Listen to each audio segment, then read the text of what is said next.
सुखी रहें सब। राधे राधे गुरु जी। हाँ जी, आपको चरणों में कोटि कोटि प्रणाम। खुश रहिए। बोले लड्डू गोपाल को किस टाइम सुला सकते हैं? आप कितने बजे सोते हैं? हम तो 10 बजे सोते हैं गुरु जी। बस 9 बजे उन्हें सुला दो, 8 तो बजे जैसे सुला। सुला सकते तो नहा धोआ के सुलाए। मतलब कि जैसे मतलब जोनते हैं वो दिन नहीं सुला सकते, कान्हा जी को छू सकते हैं। सुनो, सुबह नहाते हो ना? हाँ। ऐसा है कि यदि आप दिन में, हाँ गुरु जी। हम कथा में बताते हैं ना कि लघु शंका जाओ तो 4 कुल्ला कर लो, 5 करते हैं गुरु जी। फिर आप शुद्ध हैं। शौच करने जाओ तो स्नान, यदि आपने दिन भर में शौच करके स्नान किया है तो फिर स्नान कर चुके हैं, फिर हाथ पांव धुल के भगवान को सुला दीजिए। यदि आपने शौच किया और स्नान नहीं किया तो फिर स्नान जरूर करना चाहिए। तो शौच करने के बाद स्नान करना चाहिए। और आप यदि ये नियम फॉलो करते हैं तो शाम को केवल हाथ पांव धुल के ही भगवान को सुला दिया। गुरु दीक्षा लिए हैं, गुरु सब नियम पालन करते हैं। फिर आपको शाम को हाथ पांव धुल के ही भगवान को सुला देना चाहिए। गुरु जी आपको जैसा कोई कथा वाचक नहीं है, आपको जैसे इतना आवाज अच्छा है ना कि मत पूछिए। आपको जैसा किसी का आवाज नहीं है, आपको जैसा किसी का आवाज नहीं है।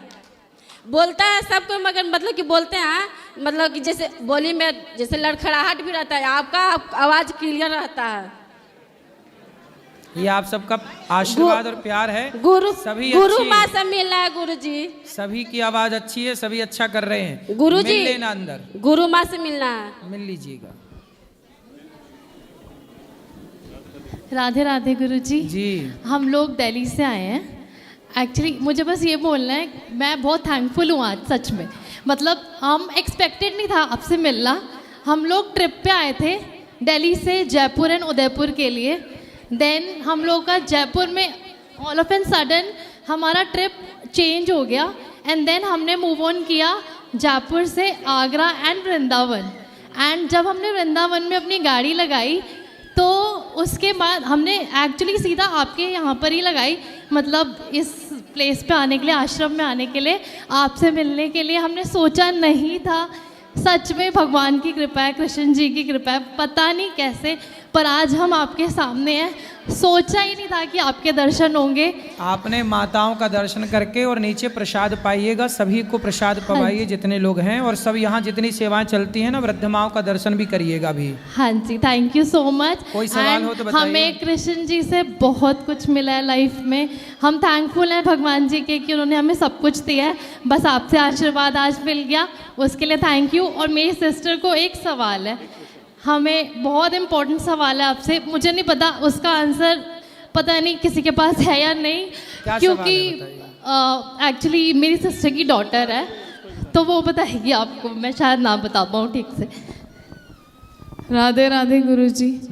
मैं बहुत खुश हूँ आपसे बात करके, और मैं बहुत एक्साइटेड थी। एक्चुअली मेरी बेटी है। बताओ बताओ। गुरुजी एक्चुअली इसकी डॉटर है, सेकंड डॉटर है ये। तो ये जब बॉर्न हुई थी, ये 8 या 9 मंथ्स की थी, तो ये बोलने लग गई थी और टाइमली इसने चलना भी शुरू कर दिया था। अभी ये 1 ईयर की हुई नहीं थी, ये बोलने लग गई थी।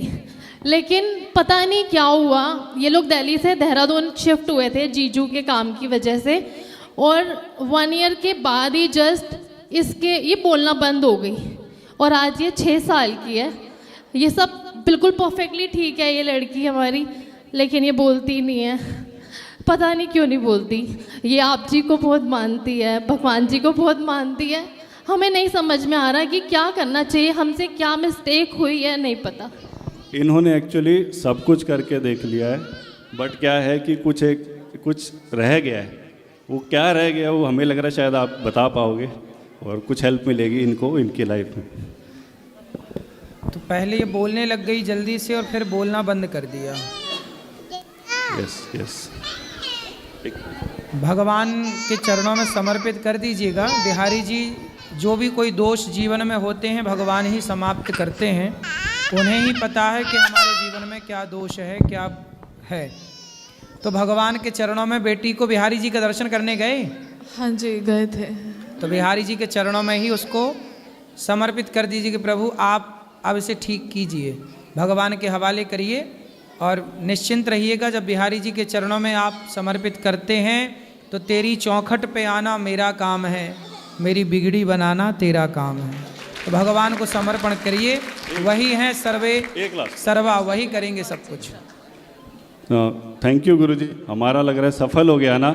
हम तो ये कह रहे हैं कि जो आप कर रहे हैं वो करते थे, करते हैं और करते ही रहिएगा। यही हम चाहते हैं आपसे। जब तक आप हो, आपके बाद जो भी होगा वो इसी को कंटिन्यू रखें, ताकि हज़ारों करोड़ों अरबों लोगों को खाना, जगह, रहना, ठंड में सब कुछ मिलता है। Thank you. खुश रहिए। गुरुजी मेरी बड़ी बेटी है ये, एक बार बात करेगी। राधे राधे गुरुजी, मेरा एक सवाल था कि जब श्री कृष्ण खुद ताकतवर थे इतने, तो उन्होंने भीम से जरासंध को क्यों मरवाया था? क्योंकि भीम ने कृष्ण से युद्ध करने के लिए मना कर दिया था, बोले मैं आपसे युद्ध नहीं करूंगा। और योद्धा तब तक युद्ध नहीं करता जब तक सामने वाला योद्धा युद्ध करने के लिए, आप हमसे लड़ने को तैयार ही नहीं है तो हम कैसे लड़ें भाई? जबरदस्ती नहीं होती ना, युद्ध होता है धर्म युद्ध, तो धर्म युद्ध में जबरदस्ती नहीं होती।